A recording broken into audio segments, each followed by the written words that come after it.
कांग्रेस की सरकार के समय यहाँ नौकरियाँ नहीं मिली थी। आम आदमी को नहीं मिली थी। आम आदमी को नहीं मिली। सरकार में तो वाई थी जिसकी बूझ थी वो लगी, गरीब घर को बालक को कौन लगी। एक भर्ती में ला ले 10-12 बालक लग गए। ये इसके भाजपा के कारण है जी वोट। बात की वहाँ पे बता रहे राव दान सिंह इस गांव के भांजा लगते हैं नाते में, उसका कितना प्रभाव है? उसका कुछ को नहीं इतना कुछ प्रभाव नहीं। तो शाम का जो विधानसभा क्षेत्र है बंसीलाल परिवार का गढ़ है, उनका कितना प्रभाव है यहाँ पे? उनका तो है जी, किरण आई मणिया कर दी। अच्छा है। लेकिन वोट तो मोदी के जा रहे हैं अब की बार। तभी की बार टिकट तो कौन मिल रही थी ना। टिकट अगर श्रुति को होती तो बन जाते। और कुछ तो प्रभाव पड़ता है जी, मान लो टिकट मिलती तो वोट तो होंगे इधर उधर कुछ। 2019 के चुनाव के आंकड़े अगर आप चेक करोगे तो तोसाम विधानसभा क्षेत्र से धर्मवीर सांसद ने जीत की है। श्रुति वहाँ पे दूसरे नंबर पे थी।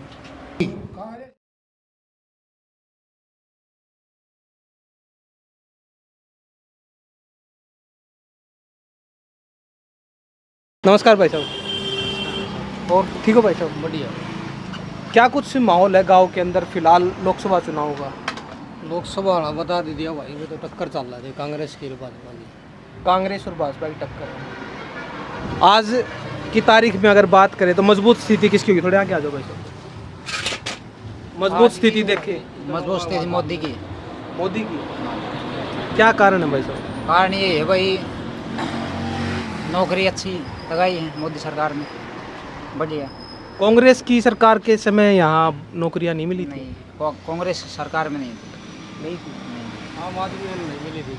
आम आदमी को नहीं मिली थी। नौकरियाँ थी लेकिन आम आदमी और मजदूर तबका जो था, गरीब घर के जो बच्चे थे। कांग्रेस की सरकार में तो वाई थी जिसकी बूझ थी वो लगी, गरीब घर को बालक को कौन लगी। कितने बच्चे लगे होंगे गांव से अगर भर्तियों की बात करें इस गांव से, आपके गांव से? भाई प्रत्येक भर्ती में ला ले 10-12 बालक लग गए। हर भर्ती में? डी ग्रुप की होगी, हरियाणा पुलिस की होगी और होगी, इन में लग गया 10-12 बालक। लेकिन भर्तियों का जब जिक्र आता है हरियाणा प्रदेश में तो धरातल पर जमीनी स्तर पर यह जिक्र आता है कि योग्यता के हिसाब से नौकरियां सही नहीं दी। ग्रुप डी में भर्ती करती है वो बच्चे जिन्होंने मास्टर्स पीएचडी की हुई है। वो तो जिस चीज़ का फार्म भरेगा बच्चा उसका तो देखो जी होगा ही। भी मान लेते नहीं पढ़ रहे तो डी ग्रुप का भरने की टाड़ कर दो। लेकिन और कोई दूसरी भर्तियां हुई तो नहीं है? सी और डी में कलरक और ग्रुप में ये हो है जिसमें बिजली आलम लग गया सी ग्रुप वाले में। हाँ, सी ग्रुप की अब वो मतलब ग्रुप डी के मुकाबले और जो अन्य भर्तियां वो बहुत कम हुई हैं। तो आप इसको कितना सही मानते हैं या गलत मानते हैं? सही है जी। ग्रुप डी की भर्तियां ज़्यादा हुई हैं। हाँ, ज़्यादा। बेरोजगारी का आलम है भाई साहब। ये काफ़ी बच्चे ऐसे भी लगे हैं गरीब तबके के जिनके घर पे मतलब खाने का राशन पानी नहीं था, इस तरह के बच्चे भी लगे हैं। ज़मीनी स्तर पर हमने देखा है, गांव में हमने सर्वे की है। लेकिन क्या योग्यता के अनुसार इस तरह के जो बच्चे मास्टर्स किए हुए हैं, बीटेक डिग्री होल्डर हैं, इंजीनियर थे, पीएचडी स्कॉलर थे, वो बच्चे ग्रुप डी के अंदर लगे हैं और चपरासी और पीएन की नौकरी लगी, क्या वो सही है? देखो जी, रोजगार तो वाह वहाँ से मिल जाए तो सही है जी। मान ले बेरोजगार आना उससे तो ठीक है जी। है ये मान ले कि डिग्री करी रखो कि रोजगार ही नहीं मिला तो फिर फायदा भी होया। कुछ तो करेगा बच्चा। तो इस सरकार में अपने भिवानी महेंद्रगढ़ लोकसभा सीट की बात करें तो यहाँ धर्मवीर का प्रभाव है, मोदी का प्रभाव है या भाजपा का प्रभाव है? ये इसके भाजपा के कारण है जी वोट है। भाजपा के कारण है या मोदी के कारण है? मोदी के कारण है। मोदी के कारण। क्या और क्या मतलब नौकरियों की बात हुई, पीछे भी बात हुई थी इस बारे में। और काम करियो अपने काम में, ये नौकरी ज़्यादा, ये नौकरी वाली है ज़्यादा। केंद्र सरकार की बात करें भाई साहब, केंद्र सरकार ने, मोदी सरकार ने केंद्र में ऐसे क्या काम किया, ऐसी क्या नीतियाँ हैं जो गाँव के अंदर आई और आमजन को फ़ायदा हुआ, गरीब तबके को फ़ायदा हुआ, युवाओं को फ़ायदा हुआ? तो जी राशन फ्री दे रहे हैं। राशन फ्री दे रहे हैं। हाँ, वो सब तो बढ़िया। आयुष्मान कार्ड 5 लाख तक का इलाज, जो हैप्पी कार्ड भी तो बना दिया हरियाणा रोड। वो भी सही है। हैप्पी कार्ड में क्या स्कीम है? स्कीम 1000 किलोमीटर की स्कीम दे रखी है बुजुर्गों के लिए जो 60 वर्ष से ऊपर है।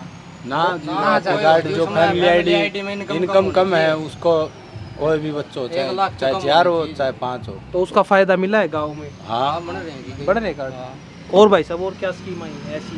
और तो जी स्कीम उज्ज्वला योजना, पीएम आवास योजना, किसानों के लिए भावांतर भरपाई योजना आई थी। इन योजनाओं का जानकारी है आप लोगों को?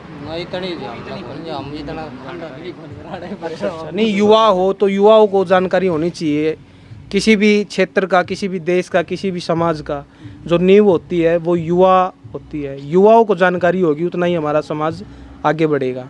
उज्ज्वला योजना जो थी ये घर घर गैस सिलेंडर पहुंचाने की योजना थी। पीएम आवास योजना जो गरीब तबके का था उनको मकानों की किस्त के रूप में ग्रांट दी जाती थी। और भावांतर भरपाई योजना जो बाजरे की जो फसल है उसके अंदर जो भाव होता है उसमें जो अंतर रह जाता है उसको सरकार पूरा करती है। तो इस तरह की कुछ स्कीम्स हैं जो केंद्र सरकार ने लागू की थी। तो और अन्य क्या स्कीम हैं जो जिनका फ़ायदा मिला है? इस तरह की और अन्य कोई स्कीम जो आपने बताया, आयुष्मान कार्ड योजना का जिक्र किया आपने, युवाओं का जिक्र किया। युवाओं का जब जिक्र आता है तो अग्निवीर योजना का क्या कितना सही मानते हैं? उसमें भी है तो गैस सिलेंडर ये फ्री दिया है, ये भी जो यह स्कीम आई थी इसमें। अग्निवीर योजना को कितना सही मानते हो भाई साहब आप? अग्निवीर योजना तो सही है या गलत है वो? वैसे देखो तो सही भी है और गलत भी है। सही कैसे? सही तो वही तो नो जो मान ले एक बंदा कर क्या हो फिर और है ना, मतलब रोजगार मिल जा। अगर ग्रुप डी में अग्निवीर योजना लागू हो जाए तो क्या सही रहेगा प्रदेश में? सही है जी, करवा दे और मिल जाए किसी नौकरी। 4 साल में अगर नौकरी से मान लो मिल जाए छुटकारा तो क्या सही है वो भर्ती? देखो जी सरकार करेगी उसके तरफ तो आपको रुझान भाई करेगी जी।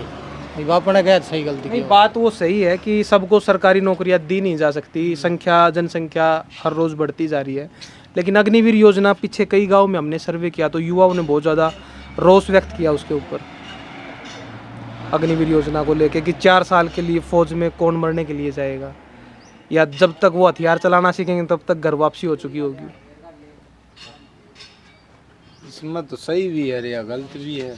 ऐसे देखो तो गलत कैसे लगती है आपको? गलत तो यह है जो 4 साल रह गया हुआ जो शहीद हो जाए उसकी तो वह गलत है, बस और तो क्या है। गलत तो वैसे तो गलत है जी। हाँ। तो इसके प्रति गांव के युवाओं में किस प्रकार का रुझान है अग्निवीर योजना को लेकर?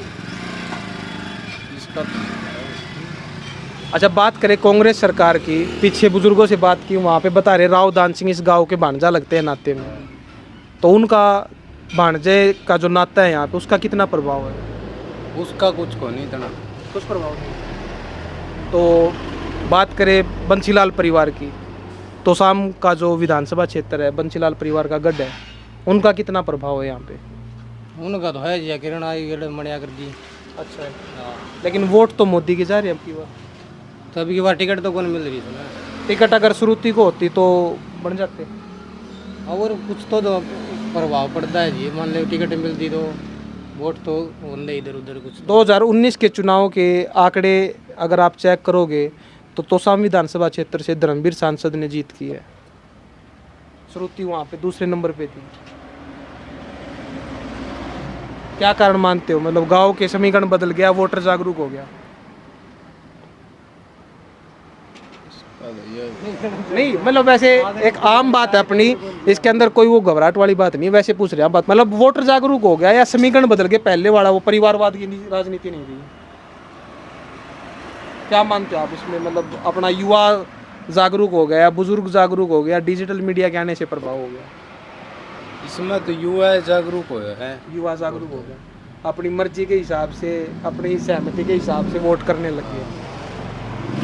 तो फिलहाल ये यहाँ कुछ युवा साथी बैठे थे, इनसे बातचीत करी और आगे चलते हैं गांव में और अन्य जो साथी मिलेंगे उनसे बातचीत कर